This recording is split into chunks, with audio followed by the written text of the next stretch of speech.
This is Viterbi Voices. Coming to you from the University of Southern California, Viterbi School of Engineering. We're here to give you the inside scoop on research, classes, student life, and so much more. All of these shared by students, faculty, alumni, and other members of the USC community.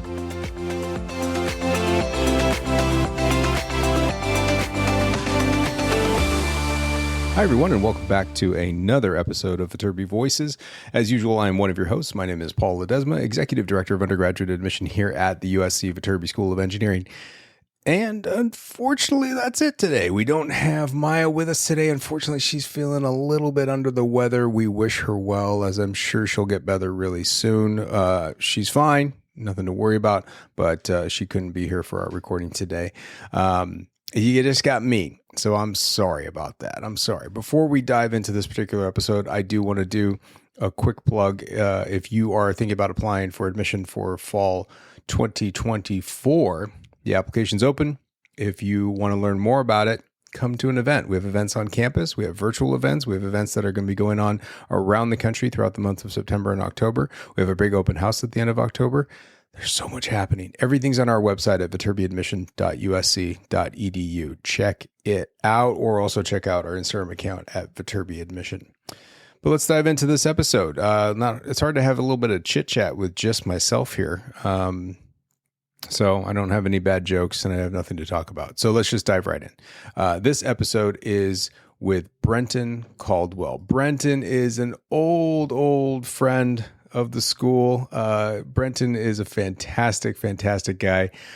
You'll hear in the episode, he started working in our office as a first year student, as a work study student, when he started in August of 2010. Long story short, got his bachelor's degree in biomedical engineering in 2014, continued on with his master's degree in 2015 in engineering management. He worked in our office the entire time, not only as a work study student, kind of an assistant, kind of helping with us, a lot of the administrative work in our office, but then also became a Viterbi student ambassador. And then we also hired him as a graduate assistant to work with us in somewhat of a paraprofessional role in the Office of Admission for his last year. You'll hear all about this entire journey, which I'm sure is boring to everybody else, but it's exciting to me because he was actually not only a work study student, not only one of our Viterbi student ambassadors, not only a great guy, but a really strong colleague and a good friend. And I'm happy to call him that. And now he lives in my neighborhood. So we have to figure out a time where we can get together and not talk on the podcast. But he's got a great journey. I don't want to spoil too much of it for you, but I will say, fascinating story up at the top. He chose to come to USC without ever having stepped foot on this campus. Just, it sounded cool, and he bought in and moved all the way from Boston, from the Boston area, all the way out to USC. Very cool, interesting story. I don't know if I would ever do that. Even given how cool USC is, I don't know if I could ever do that, is what I'm saying. So let's get out of the way and hand it right back over to myself. In this conversation, a broad spanning conversation with Mr. Brenton Caldwell.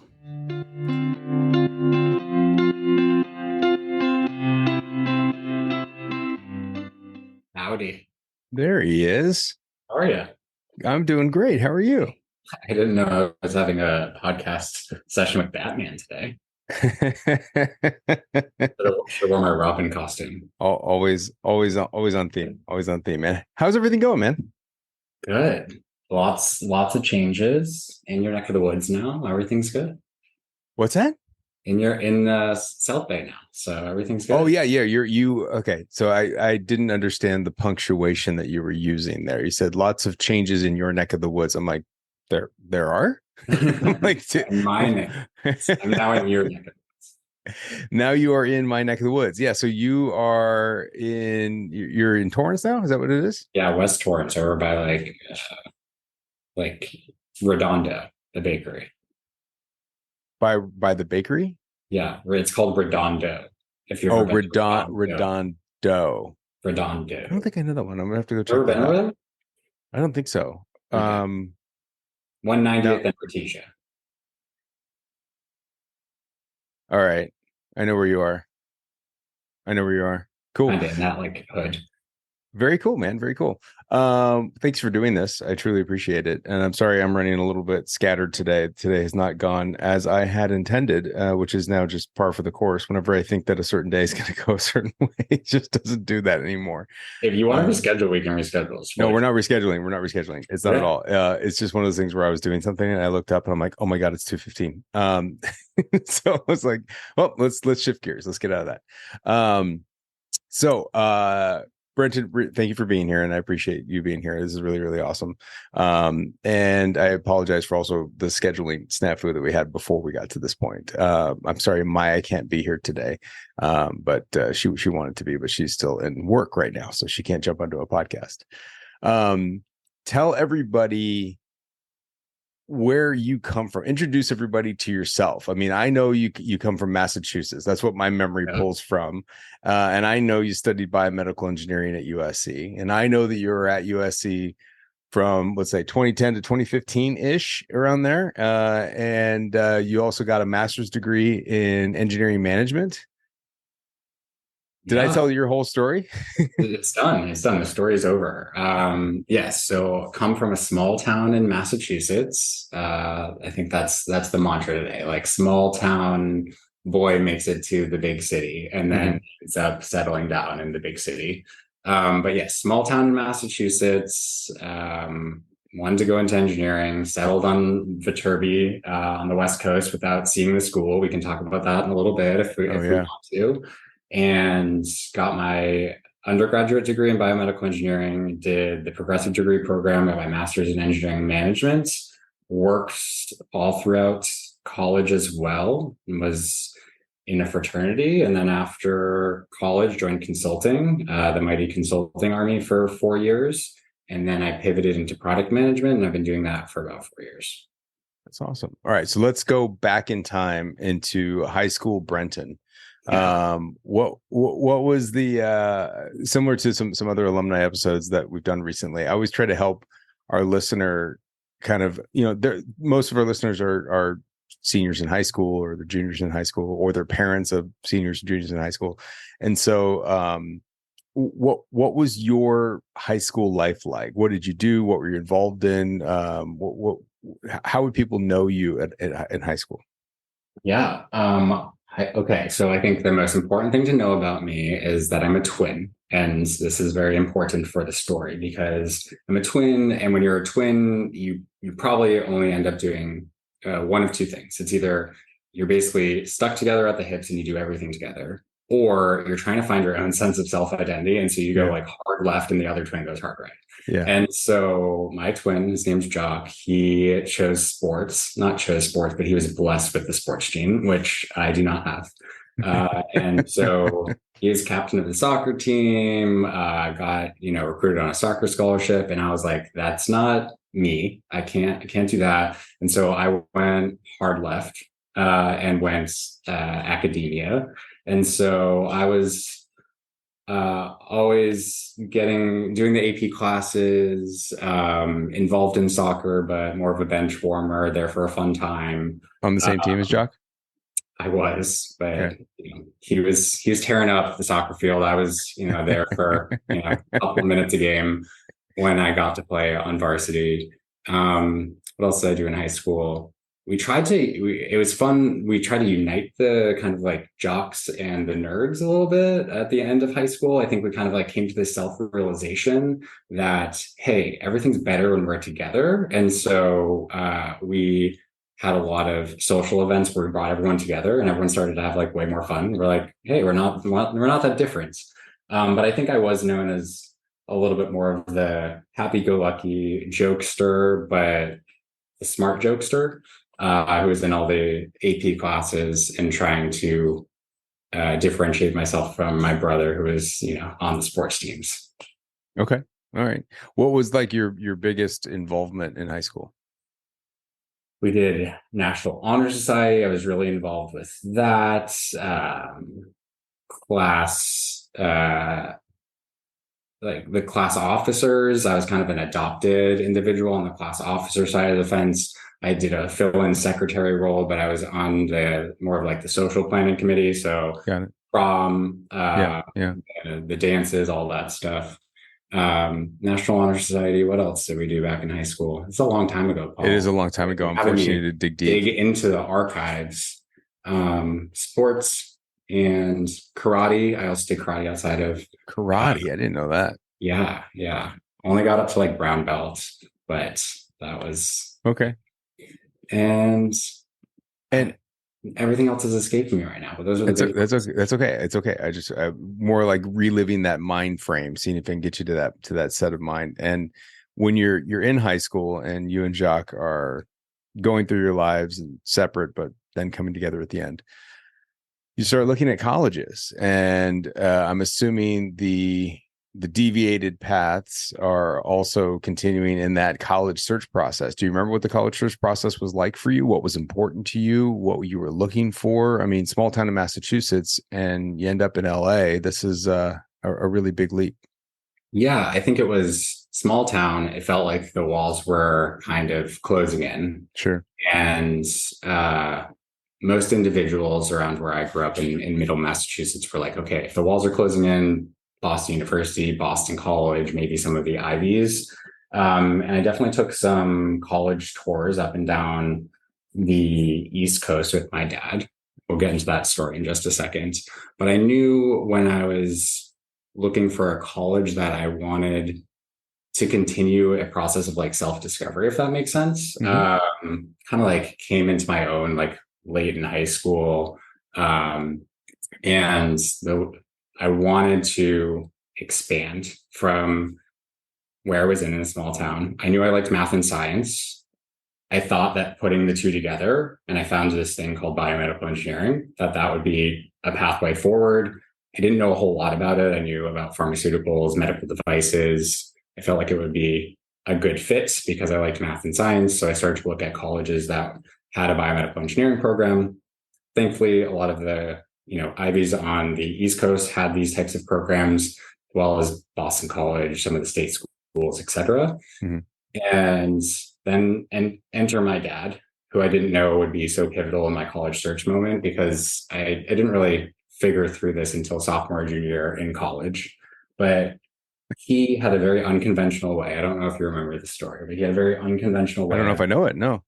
College admissions. He would not schedule an interview with college admissions. So he would bring me to the campus, drive up to the campus, and we'd park, and he would ask people. He's a carpenter by trade. He likes to talk to people. And so he would just ask people, he's like, where are the engineering students? Where do they go to class? And he would find out on campus where they would go. And we'd go there and try to find a bite to eat. And he would pull students from the quad or wherever it was, just grabbing people. And just survey them and say, hi, are you like studying engineering here? My son's interested. Would you mind talking to him? And that's got to be just frightening for you. It's mortifying. Absolutely. Totally. Yes. Fully out of my element. He was totally in his element though. And he was more fixated on the how do you like it here, but also like what are you planning to do with your degree? I wasn't really thinking too much when I was going to college and looking for schools. Yeah.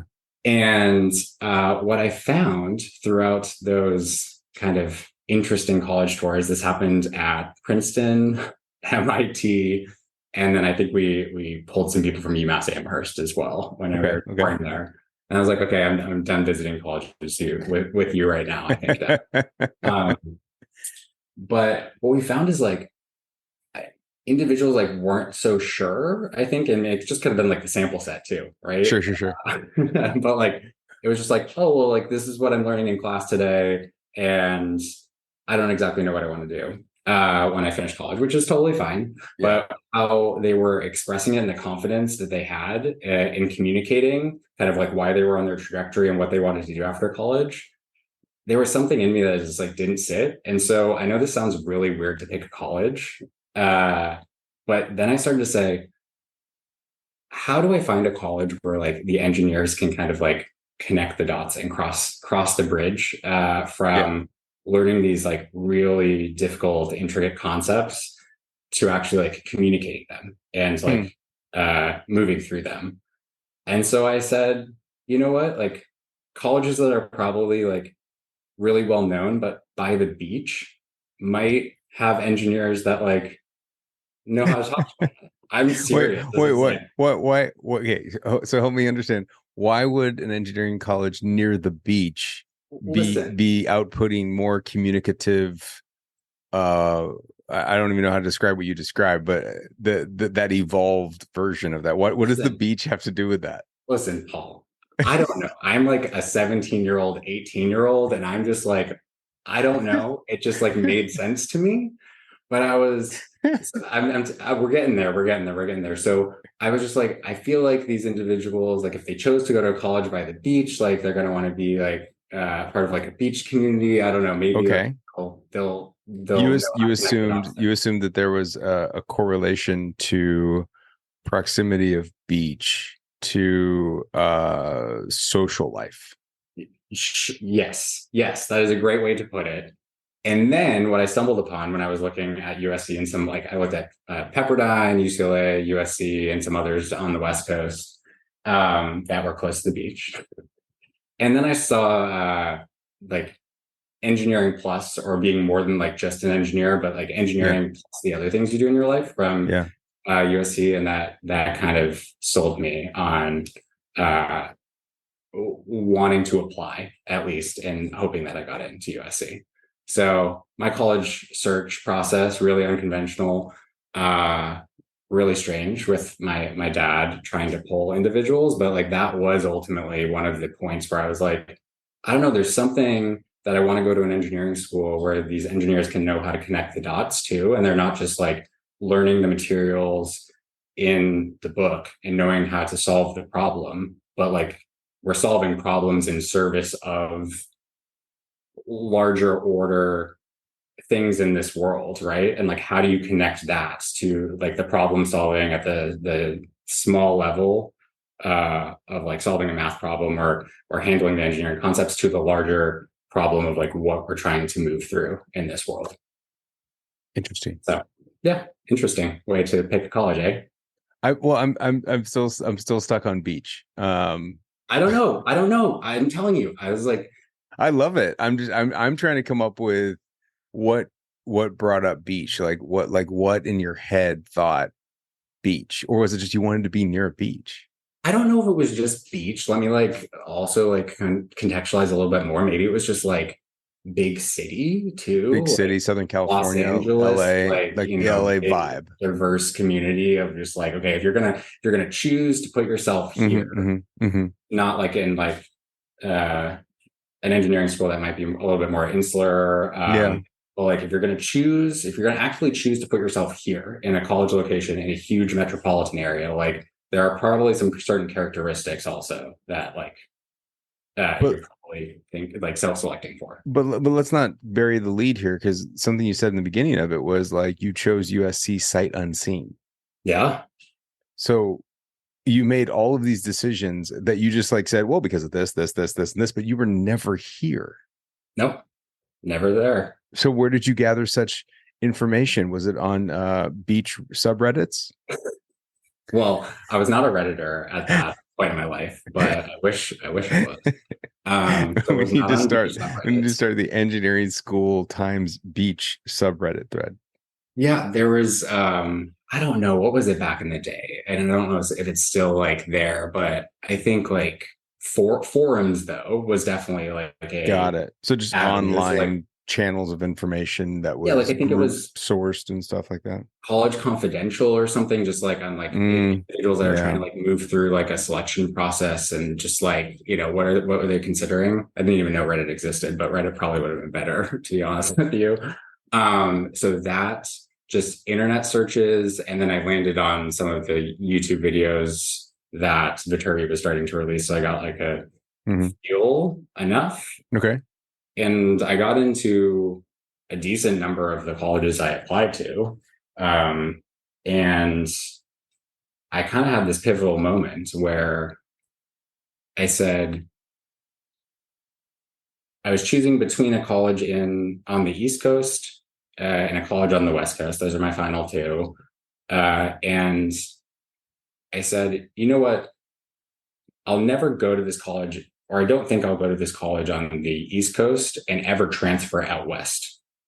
But I always had the opportunity because I come from just a little bit for us, a backstory here is come from a family, not a ton of money, work, study through college, all that stuff. And so they're like, sorry, we cannot fly you out to the college just to see if it's a good fit for you. You're gonna Right. like make this decision.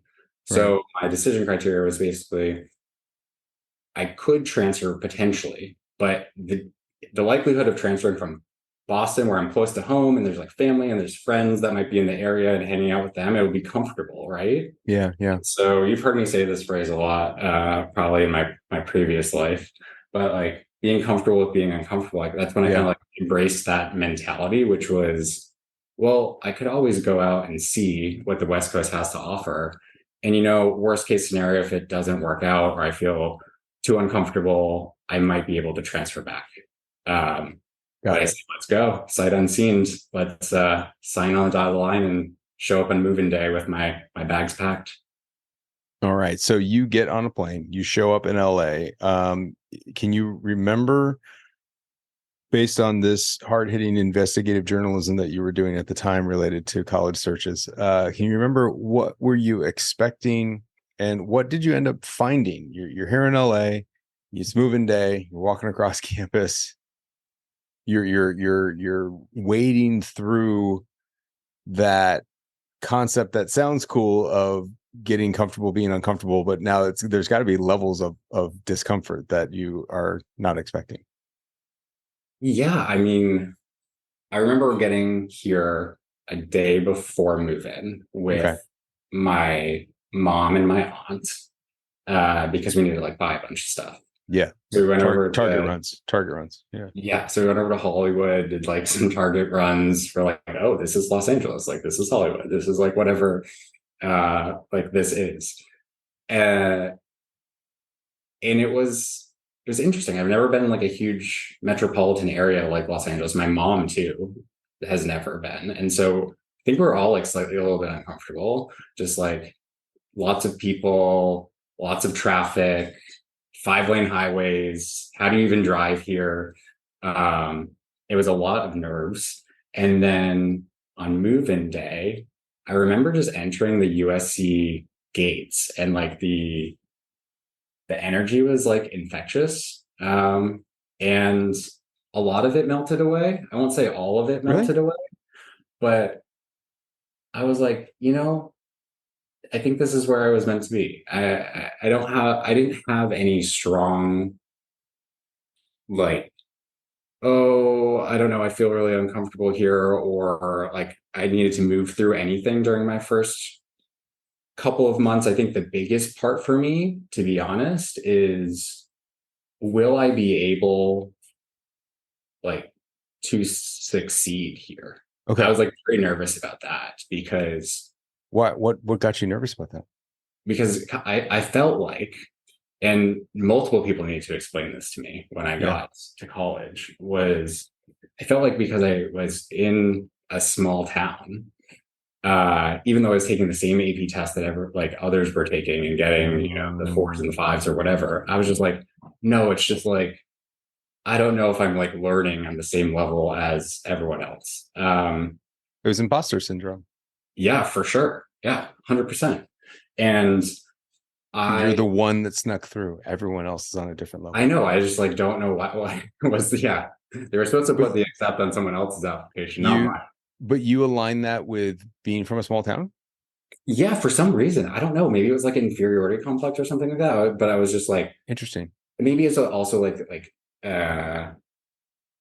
socioeconomically too, but like being from a small town, also like not having seen the school, not like knowing if I'd fit in, like maybe all of those things at once were like manifesting and like, will I be able to get good grades here and like hack it?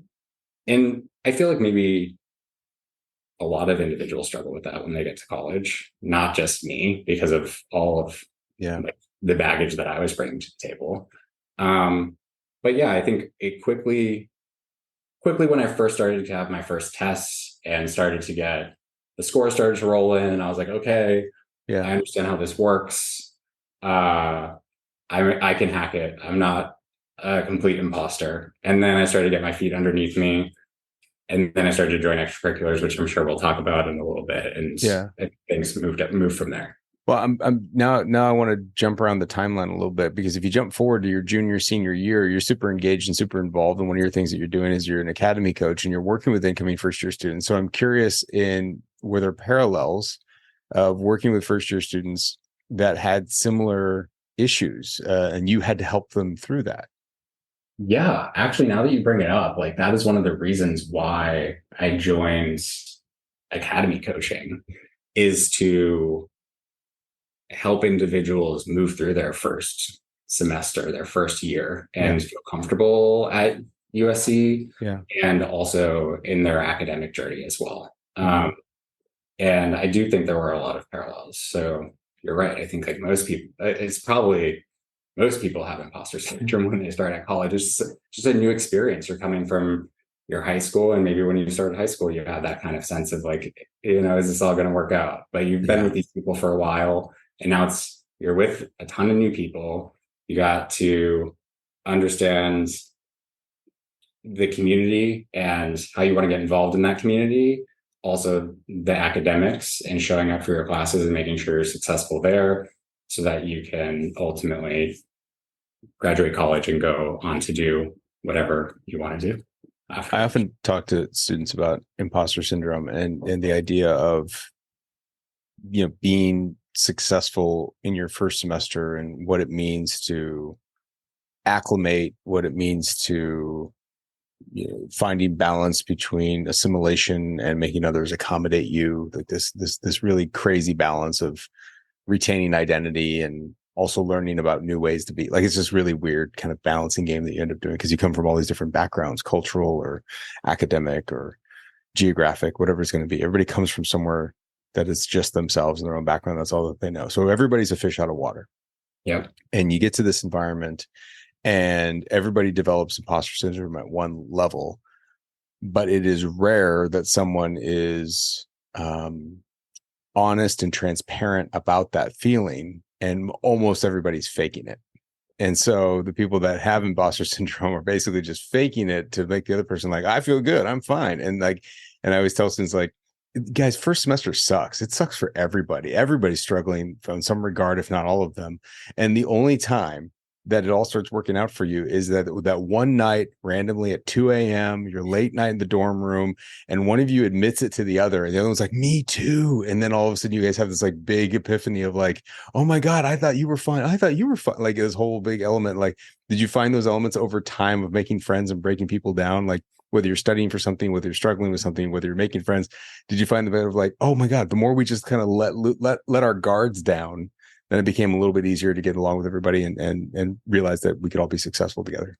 Yeah, that's 100% true. And I think also, like, because I knew no one really, like, sometimes when you go places, you're like, oh, I know this person. They're in the general vicinity. Right. Didn't have family over here. Didn't have anyone that was attending a school on the West Coast from my small town. Really, I think my family might have given me this advice, but they're like, listen, like, if you see someone in the cafeteria and they're sitting alone, just like go sit with them. Like, it's this is the perfect opportunity in the first like 4 weeks, 8 weeks, when people are trying to understand, like, other individuals, getting to know people, forming friendships. And in the absence of that, just like sitting by yourself or not like integrating yourself and trying to just put yourself out there, you just become a little bit more insular. So it's a perfect opportunity to just acknowledge the potential imposter syndrome and the potential like uncomfortableness that everyone is going through. Right. And lean in and make yourself a little bit more vulnerable too, about just being like, hey, you want to be my friend? And see if it works out. I mean, I still remember I'll give one anecdote and then we'll move on. But I remember moving into Mark's Tower, one of like the first individuals that was moved into Mark's Tower. And it was like boys, girls, floor separated. And there was almost no one that was moved into my floor. But on the floor above us, there was an individual that was already moved in. Her name was Carly, and she had moved in because she was joining the Spirit of Troy, the band, USC. And she was like, I know nothing about bands, but I just signed up and I want to play a drum. So like I just said, I'm going to play the snare drum. And so she's this little tiny petite girl and she has this huge snare drum. And she was like the only one in the dorms when I moved in. And we became fast friends. And she was at my wedding. Spirit of Troy was at our wedding, and she took one of the snare drums and wore it at my wedding and was playing it. It's amazing, but it's like if you just put yourself out there a little bit early on, right, and like lean into the like uncomfortable situation and be a little bit more vulnerable, like sometimes you do make those lifelong friends like right off the bat. That's amazing. That's really cool.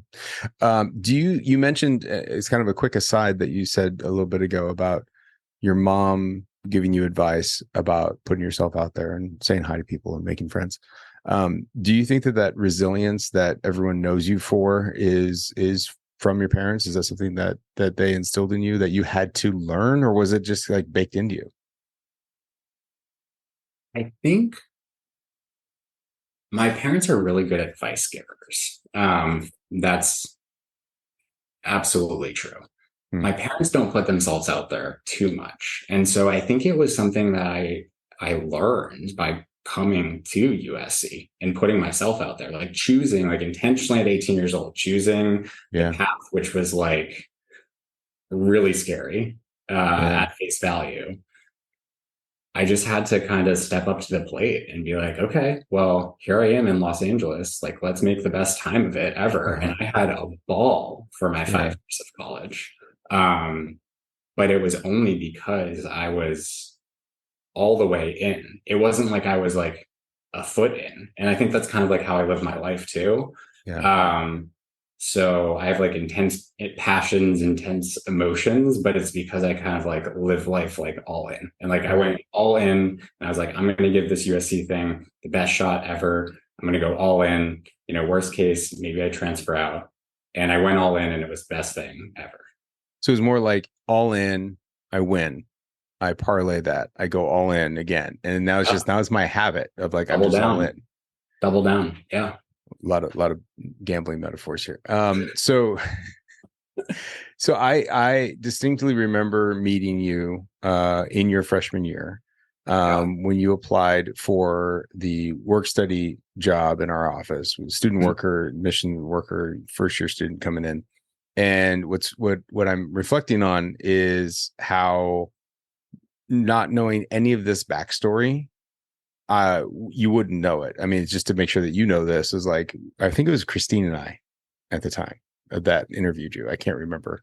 Or maybe it was just me. I don't know if you remember, but I remember whoever it was, you walked out the door and we're like, well, we got to hire him. Like, that was just a slam dunk. Like sign that kid up today and get him in here. And you know, long story short, you start working for us as a student worker in 2010 in fall, your first year. You work with us all the way through your undergraduate years, all the way through your graduate year. If I remember correctly, you worked the full year of the graduate year, right? Yep. And, you know, had more experience in our office than many of my full-time staff members that I've worked with, many people that I've worked in central admission before. And so just to give you credit and to make sure that you're getting the appropriate kudos, you wouldn't know it, man. You walked in saying like, hey, this is me, this is who I am. And that's how we've always known you. Yeah, I think we have interesting different stories of the interview. I'd love to hear your version of those things. Because I left that interview and I was like, well, I'm not getting that job. I was like, those are the hardest questions that I've ever had. I'm not getting that There job. were hard questions? We asked you hard questions? I don't remember what they were. Oh, you just didn't feel good. You didn't feel like, okay. I just didn't feel good about it. But that is great that it came off that way. And I think I wore like a full suit and a bow tie or something, but well, we have many conversations about you and bow ties, so I'm confident that's true. Like, this is like how I showed up, and I think there was. You were definitely coming in with Massachusetts prep, like you're definitely coming in like, oh, he's not from LA. But it's so funny because like I was not like I didn't lean super hard into that when I was in Massachusetts, but then it kind of just became like some level of like a staple at USC. But I think I like dressed up in like a suit and a bow tie, and I think like you or someone made a comment about it. They're like, oh, like you're really dressed up for this interview today. And I was like, I thought this was like how you dress for interviews, like, No, sir. that was an appreciation comment. Oh, okay. Well, I was like, oh my gosh, so nervous. If I mean, that comment was made, right? it was I'm going to overanalyze everything. But no, anyway, yeah. very kind comments. And honestly, working at the admission office for 5 years was just such a blast, getting to understand all the ins and outs of the process and all the work that you and your whole team does over there. It's just amazing to see the behind the scenes of how that well-oiled process runs. So it was amazing. And again, it's something else that I went all in on, which is just like, okay, like I think the max you could work study was like 20 hours a week, right? Like, so I was like, 20 hours a week, freshman through senior year. And then when I was a grad student, I was like, oh, I can do my grad classes, my progressive degree program classes, and work almost up to 40 hours a week. And so that's what I did. And I was just like, this is great experience. You all entrusted me with a lot of opportunities that I learned and grew from. And I think it was like pivotal in some of the success I found after college too. Oh, thanks, man. I appreciate that. I mean, I think that was really fascinating, and I kind of intentionally did this, but we just did an episode with Lissa, and you guys overlapped, right? Yes, we overlapped. And I saw it launch like yesterday. Yeah, we just put it up yesterday. Yeah, that's amazing. And so I think this will come out in a couple of weeks. We're kind of lining them up in the future here. But I told Lissa, I was like, yeah, because the work that she did, because she's a year older than you. Younger, 1 year younger. So she finished her undergrad when I finished my master's. Got it. Okay, so I forget the lineage, but we do have this like family tree lineage of grad assistants, of which you guys are on this like path of like who did it before each, and like kind of you kept working to outdo one, whether you meant to or not. You all kept outdoing one another. Years past, it was like Claire or Lauren or you and Lissa and Bria, like all these people just like kept piling on, like, oh, I'm going to do this, and I was loving it because I was like, I'm getting full-time work out of part-time grad students. It was fantastic. As a grad student, you're just lucky to have a job. It was great. I gave Lissa all the credit in the world for the work that she did, but I wanted to make sure I gave you the proper props here. I'm going to share my screen. No one else is going to see this for particular reasons, but does this look familiar? Oh, I was thinking about this the other day, Paul. I am not being facetious at all. I was thinking about this. I don't know what reason, but I remember creating this report. And I thought it was like amazing. I got to learn, there's like a tool that powers this like back end. And this is what made me think about product management a little bit. Oh, really? Well, so for our listeners who cannot see what we're seeing, and nor can you, because it's an internal report, but basically what we're looking at is, if you notice the date, this is you still use this today. No, this is a couple weeks ago. That makes my heart so happy. Oh my goodness. That's why I'm showing you, is that I'm showing you a constant that we use in our office, which is a report that it was made by Brenton, and it's a critical week by week report, specifically when we're in kind of our admission season in the spring. And Brenton was able to create this particular thing that looks, I mean, if I showed you the original, there are differences. Like we've tweaked it, we've made updates to it, but the initial design, the overall layout, everything is here, even the color scheme. That's your color scheme.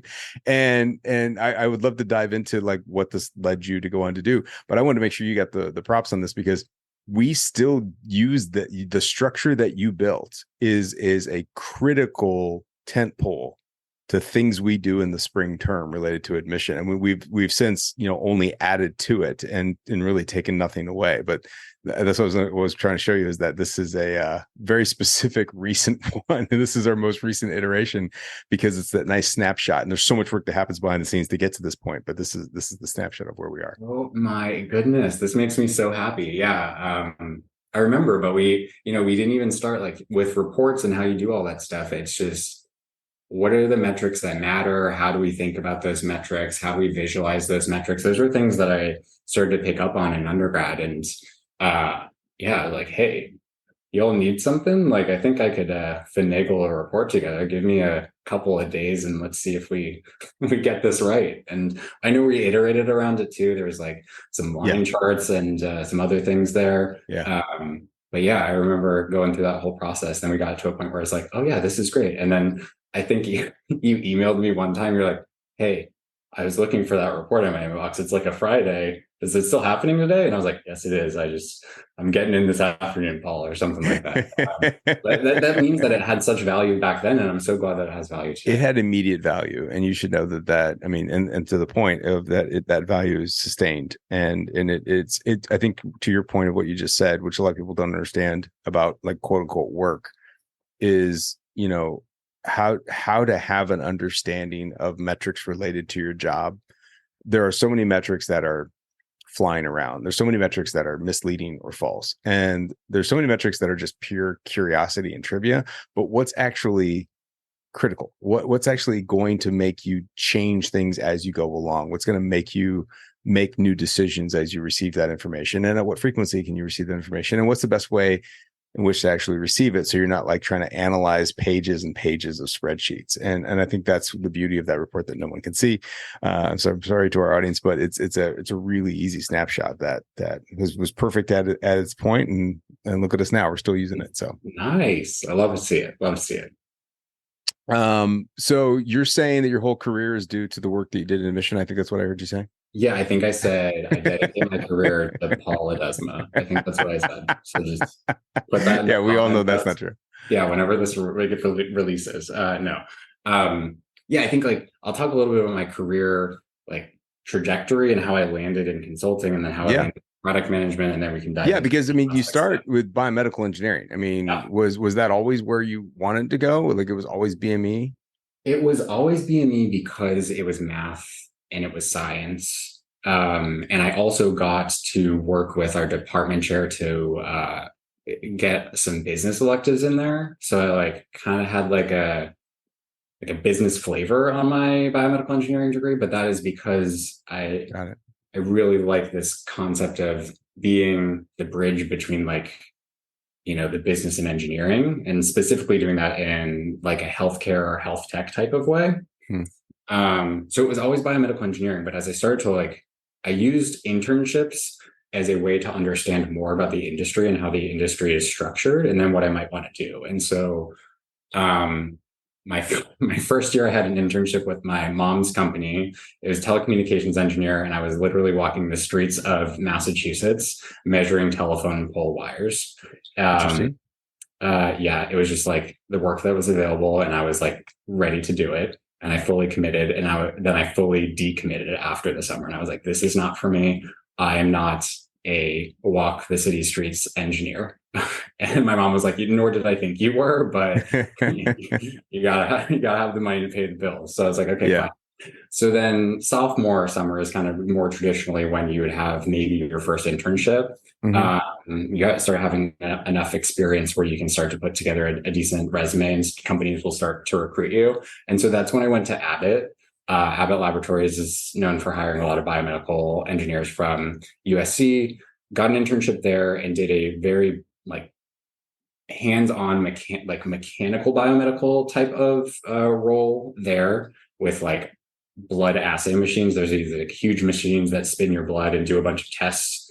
I liked it, but I was like, you know what? I'm not a lab type of biomedical engineer. That's not 100% where I wanted to be. It was a lot of sitting at a desk, and it wasn't a lot of working hand in hand, communicating and talking to people day in and day out.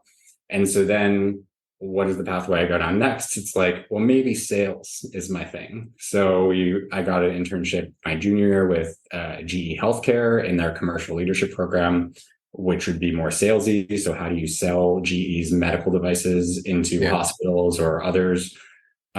Really liked that, but I was like, this isn't technical enough. This isn't really keying on some of the things that I'm learning in Viterbi. I want it to be more technical. Yeah. And so then I landed on consulting because I saw some of my fellow biomedical engineers that kind of had a similar archetype to me, liked the math, liked the science, but really had and the beach skills and wanted to talk to the people and dive into the problems, dissect the problems. And so I was like, consulting, that's what it is. So I joined PwC, did healthcare technology consulting for 4 years, loved it, didn't love the lifestyle as much. Consulting, I'm not sure how it looks like after the pandemic. But before the pandemic, it's a lot of flying to clients, helping them solve their problems. Right. Gone from the house Monday through Thursday, work from home on Friday. Yeah. The lifestyle got like a lot after 4 years. Certain people love that job. Yeah. I loved it for right out of college. And then I was for like, a moment. yeah. And then, marriage and like the next phase of my life. And I was like, I don't think that I love this job in that context, the confines of other things happening in my life. Right. And the other thing with consulting too, is it's sometimes fleeting. Like you will be helping a company solve a very narrow issue, but you're like, here's your strategy for this thing. But sometimes you don't get to see that strategy implemented and you don't get to see if it was successful. Got it. Or you help with an implementation and you're like, I hope it goes well on go live or whatever it is. Yeah. And then you're out of there and then you're working for another company. So I just needed like some end-to-end experience and really like be held accountable for something from start to finish. And everything in between. And so I found product management and I joined Oscar Health tech insurance company and have been doing product management there for 4 years. And I absolutely love it. But that was kind of like my journey on how I use like internships to kind of figure out what type of pathway I wanted to use my biomedical engineering degree to obtain. What usually biomedical engineers, you can think about medical devices, you can think about pharmaceuticals, you can think about like tissue engineering or being in a lab or other types of like lab-based jobs. And I took the like other path, the more unconventional path, which is like, I have this wealth of understanding technical concepts as it relates to the healthcare industry. How can I use that? And that's how I used consulting, which was my springboard into product management. That's amazing. So PricewaterhouseCoopers, that's where the consulting starts, and now you're at Oscar.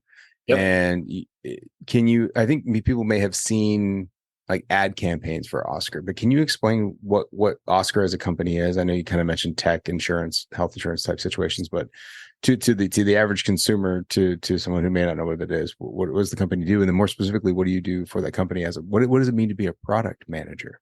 Yeah, good meaty topic. So first, Oscar, health insurance. Health insurance stinks in the world. Everyone despises it, myself included. There must be a better way. We need to find the better way.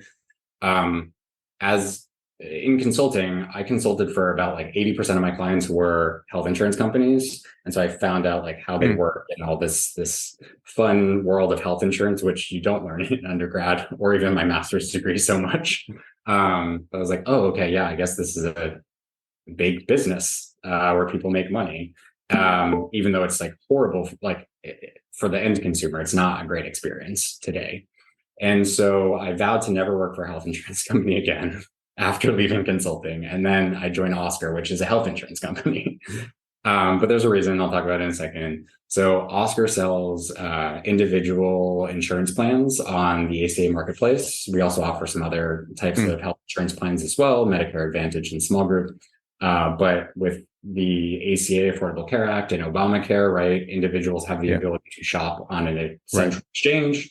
And because of that, you have a bunch of insurance competitors that came to market and fulfilled the need for individuals who might be underinsured or don't have insurance through their employer, or a couple other key areas as well in order to buy insurance on an exchange. So Oscar is a big health plan. We sell health insurance plans in Florida, New York, and 10 other states for individual. Where does the tech come into it? Yeah, so that's the reason why I was like, do I just want to join a health insurance company? No. Right. And so the big, at the time when I was joining, and it continues to persist today, our CEO was like, I hate health insurance, so I started a health insurance company. And I was like, okay, I'll listen. Right. I'll listen a little bit more. And the thought process is, and I continue to believe in this, and we continue to make strides in it, is in the healthcare ecosystem in the United States of America, you basically have the insurer, the provider, and then I kind of lump medical devices and pharmaceutical companies in a central group together. But those three groups. Okay. Now, who has the highest leverage in order to change how this is going to work in the healthcare ecosystem? The insurer, potentially, because all of the data is going to the insurer. So your providers submit claims, your pharmaceutical companies submit claims, right? The insurer has all the data. If the insurer can really understand the data and harness the power of the data in novel ways, it should lower the cost of healthcare in the United States and lead to better outcomes. But in the absence of that, you have this discombobulated mess that we're in with health insurance in the United States right now. So I still believe that right now, based on the confines of where we're at, the insurer is the best place to affect change. If ever anything changes, like single payer or other types of new models, that might be a different assumption that we would make there. But right now, it's confines. That's what we're able to do. So now product management. So that's Oscar in a nutshell, what we sell and the value proposition and like what we're trying to do. What I do at Oscar, product management for our communications, automations, and concierge or customer service platform. And so I work with software engineers and our business stakeholders to understand our value propositions, what needs to be built, why we need to build them, talk a lot to customers, talk a lot to our customer service teams, and understand their problems that they're facing, and then break those down into items to build by our software engineers. So really like coming back to one of the thoughts that we had here about one of the things I love to do is like be that bridge between the business and the technical teams. And so that's what I get to do every day. You wear so many different hats in a day. I don't show up to my job any day and it's the same. So many different things that I do on a day-to-day basis that we can get into if you would like. That's awesome. So you've been there for a while now, about a little over 4 years. Yeah, started as a associate product manager on the comms team, and then kind of expanded from there into more of the automations realm, and now into the concierge customer service realm as well. That's awesome, man! Congratulations. That's very cool. Yeah. And we just tickled the subject at the beginning, but we were talking separately a couple of weeks back. But basically, you just recently moved into my neighborhood ish area, because you've always been in the LA area, or because I don't know where you've been, because you and your wife you got married. I think you have dogs. What's the story? So the story is I met Taylor at USC in biology lab. So she was my lab partner. It was her freshman year, my sophomore year. And we got married in 2019. But after college, I moved home. So I was doing the consulting track. And I was like, I move home, save some money. I just need to be close to an airport. Like I'm only going to be here for Friday, Saturday, and Sunday.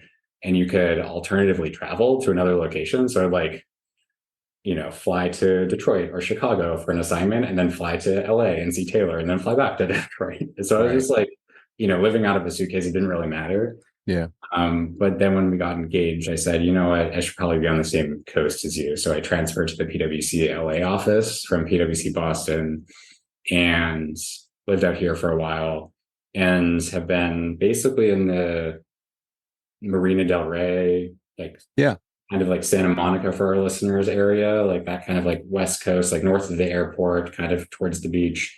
And we recently moved a little bit south of the airport towards the beach and a community down here. So just bought, first-time home buyers around Thanksgiving of last year. Yeah, the market's been crazy, but finally did it. Congrats, man. Very cool. Very cool. When you think back on your time at USC, there's a lot of things that we've already talked about. But is there one thing that you want to tell people about that you're like, hey, no matter what, when you're at USC, make sure you do these things, or make sure you don't do these things that I made mistakes in? Where are the big experiences, the big memories, the things that you always kind of remember USC for, or your time at USC? Yeah. I mean, couple things. So one is like get involved. Like I was involved in a lot of things at USC, and I think it made my experience so enriched during my time at USC. Like I love going back to campus and just like walking on campus, like that feeling like flushes over you. I have the fondest memories. Still go back to games. It's just so amazing all the opportunities that exist on campus.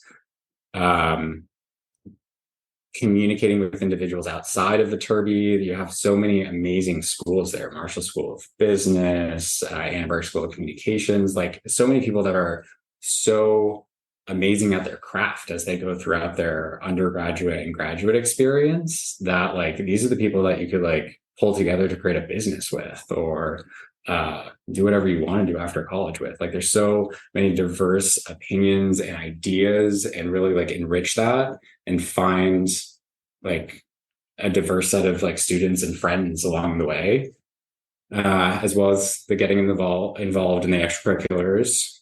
And what else? Something not to do. Oh, third, explore Los Angeles. It's so fun. There's so much to do here.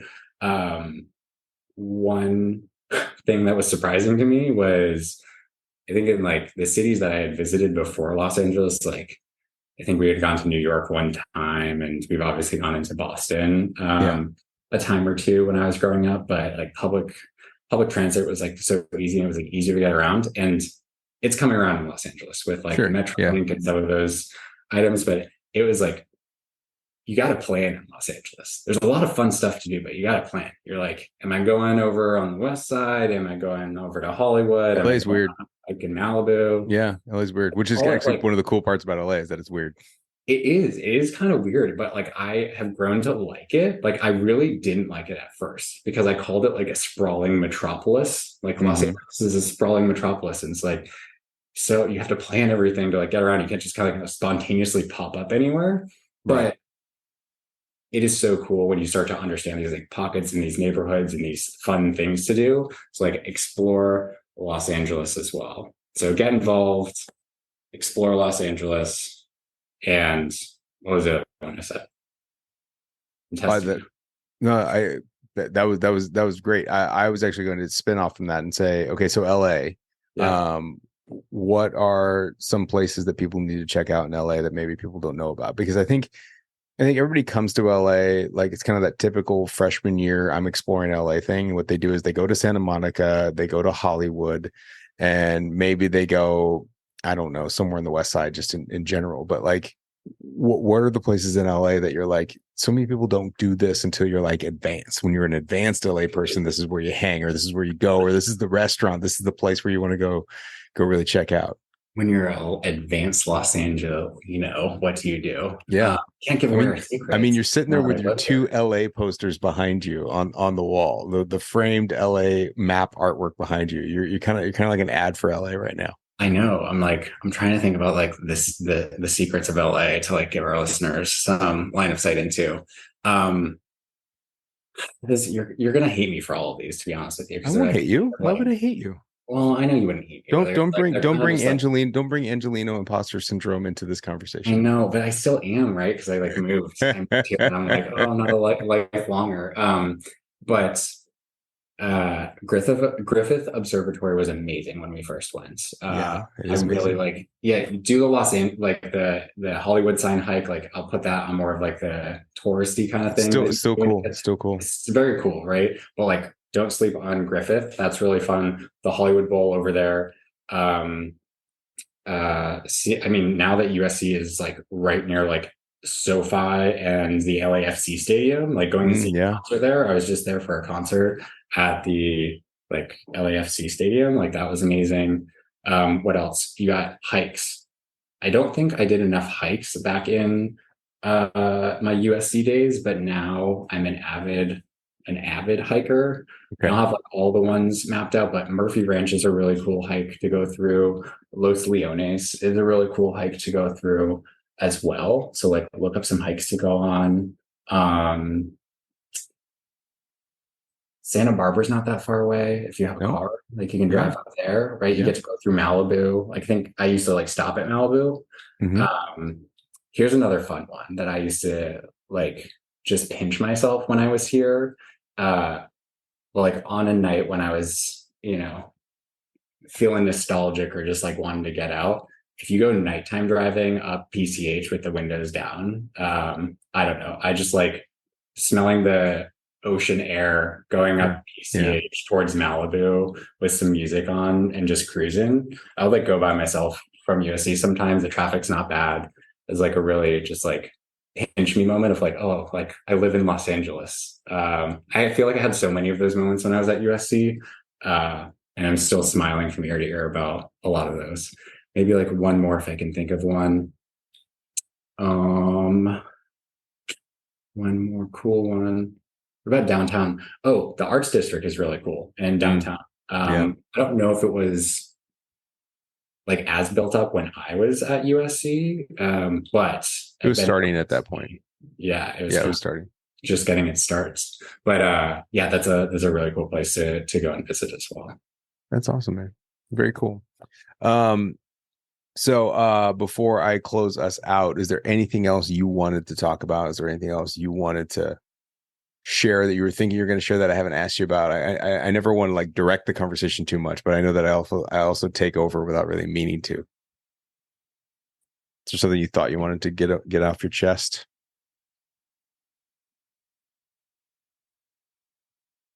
I don't necessarily think so. I just like I really resonate with that like engineer, like to go back to the beginning, that engineering plus kind of like mantra. Like, what do you want to be? Like an engineer doesn't just define you.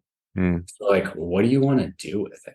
Right? Like getting an engineering degree, you're probably like well versed in the arts and sciences, and like that's what you love to do. But like, how are you going to apply that? Like, how do you want to change the world? And like thinking a little bit more like that. And I know we don't have to all have it all figured out, and I still don't have it figured out today. But I found that my posts, as I've been post USC, more often than not, I'm saying, am I putting my USC degree and my engineering degree to good use? Am I solving the problems in the world today that like need to be solved? Like, I don't just want to like clock in and out of a job every day. I want to like be making sure that I'm using my degree and all my knowledge and all the mentors that I had. Like, I want to be doing everyone proud and like leaving my mark. And so that's what I think about more often than not. So don't just think about like engineering, like for sure. Engineering, is it right for you? Do you want to do that? Do you want to major in that in college? Right. But also once you get to USC and you start crushing it, which I know most of these listeners will, because imposter syndrome aside, if you get in, you'll do well. Start thinking about, okay, well, plus what? Like what else? Like, how do I use this? So that's what I'll try to. I'll add on to that a lot of people get intimidated because they think they're supposed to have a predetermined passion figured out before they start also. And so the idea of just exploring and trying things is where things can be discovered. And so just because maybe we don't know we want to be an engineer 100% yet. And so to ask yourself, do I want to be an engineer plus something else at the same time and have other passions? Sometimes that becomes a little more pressure filled for a student, and recognize that students discover things and they realize something they may thought they want to be passionate about. They end up, finding something else that's more interesting and cool because you trip over things in college a lot. Life is a process of self-discovery, and I totally resonate with everything you're saying. And like, let's take a moment to laugh at ourselves. Like, we started this podcast with me saying that like I picked USC because it was like close to the beach. And I know we like explored that a little bit more, but right, like it was a process of self-discovery. And I totally agree with you. Like, try things, fail, learn, like have a passion, and maybe that passion fizzles out and now you have another passion. Like, that's okay. You don't have to have life figured out, but just trying and kind of asking the question of like, how do I want to put this to use? This is really weird because I don't know whether you've listened to Lissa's episode yet. I haven't. Well, you essentially quoted the same exact thing she said at this point in the interview. Yeah. Well, I mean, you probably like move individuals through a process. No, you probably don't mean it. I'm not saying I have a loose plan to be chronological. Let's start in high school and go from there. And I don't really know where I'm going with any of my questions. Where I was going with that is that I think we, on the other side of this, go through like a walk down memory lane type like narrative of like, here's where like high school to like college to now like work and how we're moving through all of those processes. And I think sometimes during that process, we're probably like self-reflecting. Like I've been self-reflecting during this too. I think maybe we naturally end up there and we're like, like you kind of get nostalgic towards the end of like how everything plans out. But it's quite literally her episode. She like ends this point, like we're at around the same timestamp, and she says, life is a series of decisions. There aren't good decisions or bad decisions. You just make a decision. And then the next day you make a different decision. And if things didn't go out, then you make wildly different decisions and you just keep making decisions. It's not good decisions, bad decisions, which is almost exactly what you said, just with different words. And I will add one more thing from my day job, is like in product management, sometimes individuals can get caught up in analysis paralysis of like, is this the right decision? Oh my God. Is that the right decision? And it becomes like 2 months, 3 months, 2 years of like not shipping anything or releasing anything because everyone's just debating the merits.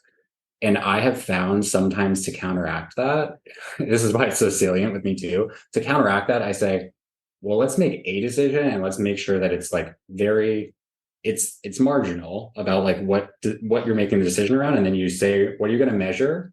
And then after a week, if it's like heading in the right direction or whatever it is, right? Yeah. Then let's lean in harder, right? If it's not working out, then but like, what's the harm in trying? Otherwise, we're going to be here for 2 weeks, 2 months, 2 years debating the merits of it. And I would just much rather make a decision, try to figure out what is the point at which you make another decision. Yeah. And the decision at that point in time is like, continue on in the same direction that you've made the decision on, choose a different pathway or something else entirely. Totally. I mean, it's super funny because, again, going back to Liz's episode, it's just when we recorded Liz's episode with Maya, we were about to go into a meeting with kind of the lead VSAs for the year that night, like after the recording. And whatever Liz was talking about, what made me think about this. I'm like, Maya, this is like the most interesting information for you to hear right now, which is basically what you just said, because we're about to go into this meeting tonight where we get together with the lead VSAs and we're kind of be like, hey guys, here's a new way that we need to approach your product management this year. Because it's been a constant analysis paralysis is what I think the words you just said. And I've never used those words, but I will begin to use those words, which is I am frustrated about the amount of times I hear we're making plans. Like we're planning. You guys are spending a lot of time planning to plan, and we're not seeing a lot of like getting done with stuff. And I even used those words that night. I'm like, a lot of the tech industry uses the term ship, and we need to be shipping. We need to ship. And one of the things I just took away from you as well is progress is moving, and stalling and sitting and doing nothing is not progress. Even though we're spending a lot of time on it, it is not progress. Because if you ship often, right, you will also get the benefit of learning what's not working too. Yeah, if you're just going to beat up the plan for forever and ever, you're not either shipping something that is beneficial and you're getting those signals, or not beneficial and you're like, okay, well, this isn't the avenue, right? And you get to close off some segment or like change an assumption or change an approach, right? It's beneficial both ways, but I think sometimes as a society, we only think it's like beneficial to the upside of like, well, we need to get it right. Like, right. No, it's the obsession with precision. Yeah, we don't necessarily need to get it right. Like if you fail fast, fail often. Yeah, I know it's like quoted a lot, right? But like if you ship quickly and you have pulse on the signals, something not going right is also a good signal and helps you refine your strategy as well. Yeah. Just don't make it like the crux of your whole strategy. If this one thing fails, our company fails. That's probably, might want to beat that up a little bit more, or decompose it into like little tiny things, right? That in aggregate will add up to the larger level strategy. Absolutely. Yeah. Just keep going, because that's all we got to do is just try. And engineers in general do have an obsession with precision. And sometimes that precision, I talk a lot about this with prospective students. If you're obsessed with precision, the one thing you're denying yourself is grace. Like you're not denying yourself any level of flexibility. And you're denying yourself the space to grow if you think that you're just supposed to whittle away at something until it's exactly what it's supposed to be. An iterative process creates kind of kind of like additive manufacturing. It's we're not whittling away at something to get to the right point. We're just adding a bunch of stuff, and then we're going to keep molding and shaping and molding and shaping, and we'll get to the point where it's pretty cool and it's going to work. Because we're smart people, we can figure this out. Yeah. And after a few years, it might not even be relevant anymore. So we'll do something different. Never know. Right? Exactly. Yes, indeed. And iteration is the key. Well, very, very cool. I just thought it super funny because I was just kind of re-listening to that episode to kind of just make sure it was all going fine. And I was at that point, I'm like, oh my God, they're saying exactly the same thing. It's so crazy. All right, man. I want to let you go. You've been very, very generous with your time, but I do want to end. We have a little bit of a tradition. We end every one of these with a set of lightning round questions. Are you ready for lightning round questions? Yeah, I didn't know this was coming, so let's go lightning round. Okay, ready? Ding, ding. Start the timer. Okay. Texting or talking? Talking for sure. Favorite day of the week? Friday. Favorite city in the U.S. besides the one you live in? You know, everyone's going to be expecting me to say Boston, which I do have an affinity for, but like Chicago for some reason. Chicago. It's the best part about it. It's always Chicago. It's always Chicago. Nickname your parents used to call you? Oh, just like B. Just like B. the letter B. Yeah. Okay. Last song you specifically downloaded, specifically searched for, like you went specifically to play this song? Oh, I'm sure it was like something by Kygo. I'm like big into the Trop House right now, and Kygo is my man, my number one. You just use a bunch of words I don't know what they mean. Would you rather be probably would you rather be able to speak every language in the world or be able to talk to animals? Ooh, animals for sure. Oh wow, okay. Favorite holiday? I'm a Christmas / like the December holiday season fan. Got it. How long does it take you to get ready? Oh, I've embraced the hat culture. I mean, it's probably 5 minutes now. I don't even do my hair. It's that. Okay. Scale of 1 to 10, 10 being best. How good of a driver are you? Oh, I think I'm a 9. I think my wife would disagree. Fill in the blank. Taylor Swift is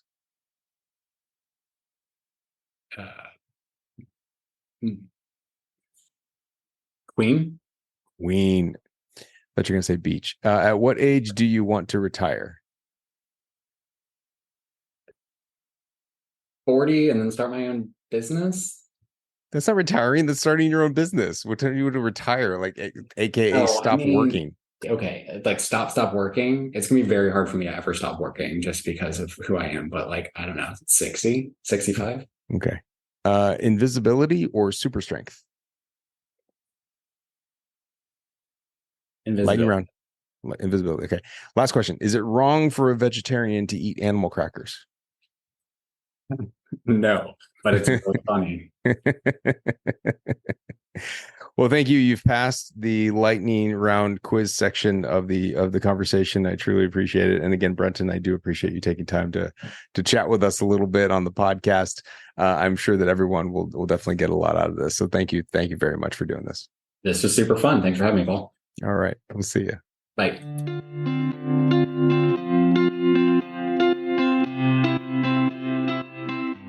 And welcome back. I hope that you all enjoyed that little convo with Brenton. It was really, really great for me to be able to catch up with him. And usually at this point, at the follow-up at the end of the conversation, this is where Maya and I will kind of relive something that happened in the episode.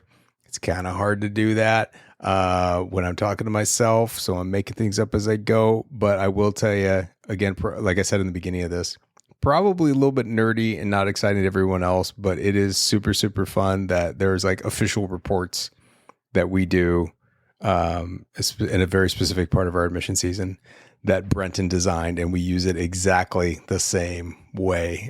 We've made some tweaks to some additions, but we haven't changed anything to the mechanics that he built in. And I was really happy to show him that. I'm glad that he was excited about it because he's made a big impact on us. And we always enjoyed, I'm sure you can tell, we always enjoyed having him in our office, and was just incredibly lucky to have someone so, not only earnest, but so hardworking, and someone that just really always just wants to do a good job. And talking with him now and the work that he does professionally, you can tell that he's passionate about what he does. He wants to do a good job. He's just a really, really great guy. And yeah, I'm glad you all got a chance to hear a little bit more from Brenton, because he's an important voice and someone that represents the school quite well. With that, I think we're going to let you all go. I hope that you all have a pleasant day, night, morning, afternoon, weekend, weekday, whatever time you're listening to this, whatever time of day it is. I hope it's a great time of day, and I hope that you are enjoying it, and I hope they have an even better day after this. We will see you next time on Viterbi Voices. All right, bye everyone.